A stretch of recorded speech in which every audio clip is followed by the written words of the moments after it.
Hey guys, welcome back to Rooftop Talks. Today I want to explore our beautiful connection with animals. I think there's a lot to talk about here. We have a lot in common with the other species of Earth. We like to think of ourselves as distinctly separate, but really I don't think we are. I think we have a lot in common with the other species of Earth, with many of them. I'll give an example from this cat. She gave birth to a litter of kittens, and the kittens were one by one sold away from this cat, and no one wanted her. And my mum took her in and adopted her.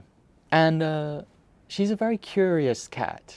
You know, they often say curiosity killed the cat. Cats can be very curious, and she's a curious cat. Whenever I get a package in the mail, and maybe it's a flat pack of furniture, and I start assembling it, she's always there. She's always spectating, a couple of meters away, and she's just like this. She's looking at what it is I'm building. Maybe she's wondering what I'm putting together. But in any case, she's always interested. She's always there.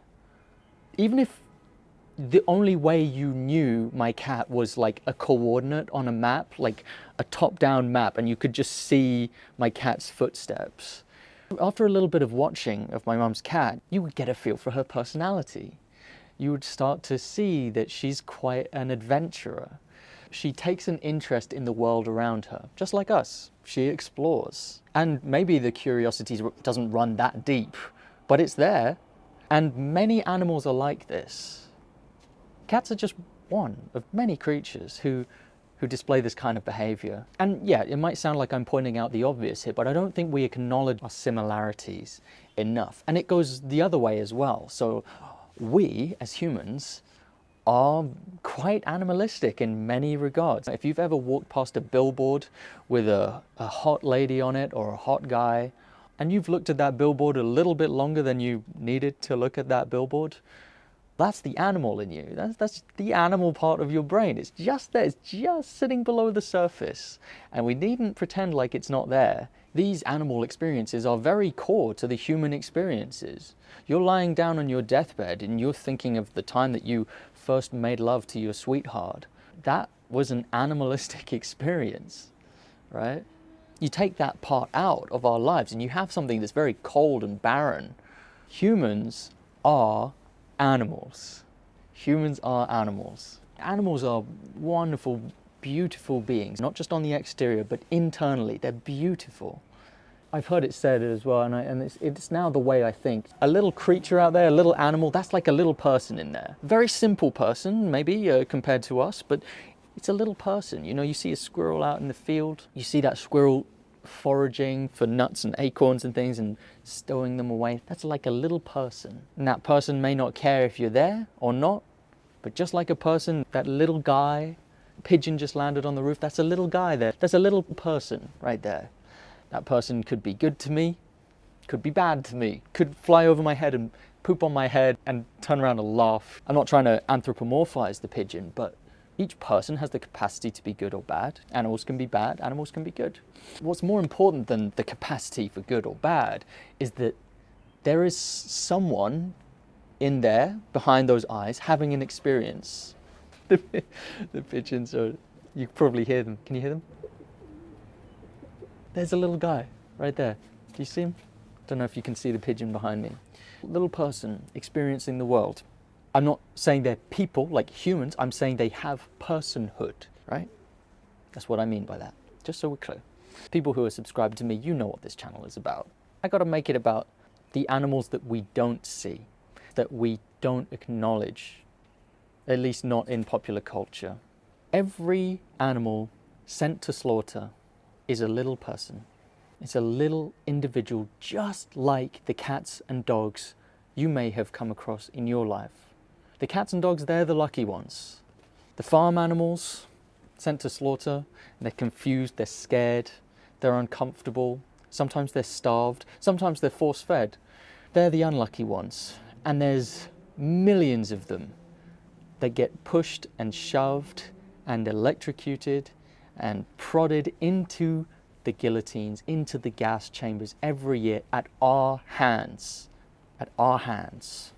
Another example of our connection with animals. My grandmother has dementia, okay? She lived through the war. She traveled to almost every country in the world. She's a very well-traveled lady. And she lived a fabulously interesting life. She can't remember any of it. She can't do addition or subtraction. She can speak, but it's all jumbled up. It's all back to front and not quite coherent. It's confused, and I love my grandma. If I was being generous, I would say that her mental faculties right now are on par with a sheepdog. Okay? I still love her. I still cherish her. I still want her to be comfortable. Yes, she doesn't serve a purpose for society. I don't give a fuck. I love her. I care for her. I want her to be comfortable. She is worthy in her current state. Forget about the past. In her current state, she is worthy of all the considerations we afford to people. Comparing my grandma to a fluffy animal, a gentle animal, is no insult. Not coming from me, because I'm a vegan and I respect animals. Right? So it's no insult for me to compare her in that way. It may be an insult to call someone a pig if you disrespect pigs. But I don't disrespect pigs. I respect pigs. So to me, calling someone a pig, not an insult anymore. Calling someone a dog, not an insult. Calling someone a cat, not an insult.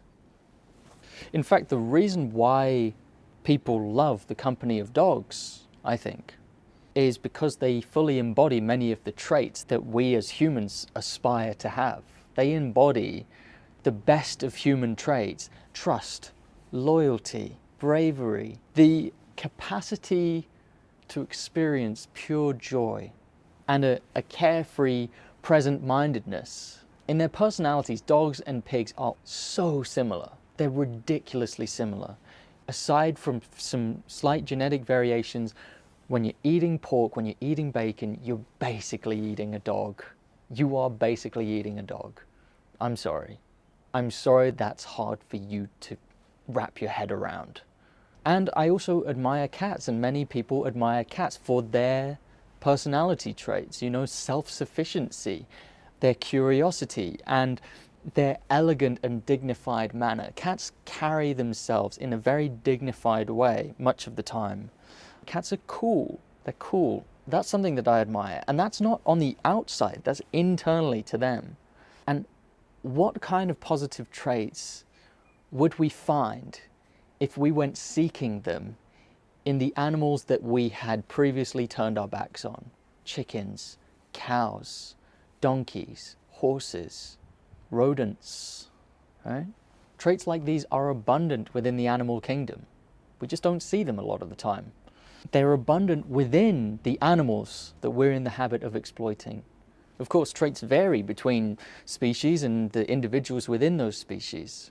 I'm just trying to help you to form a connection with that part of the animal kingdom that so far we had neglected.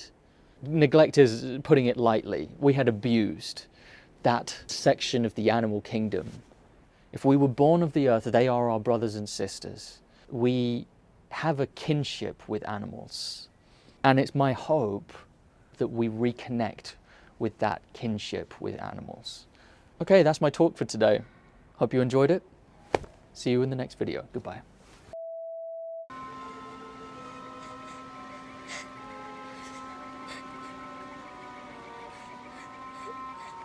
Mommy!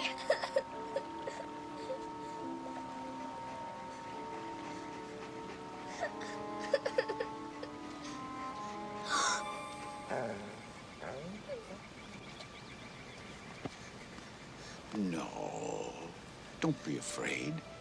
Good dog. Doggy? Sassy, Chance.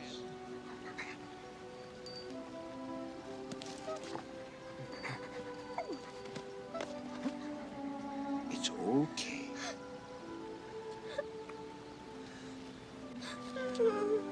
Okay. Poor thing. She's lost. Yeah, I know how she feels.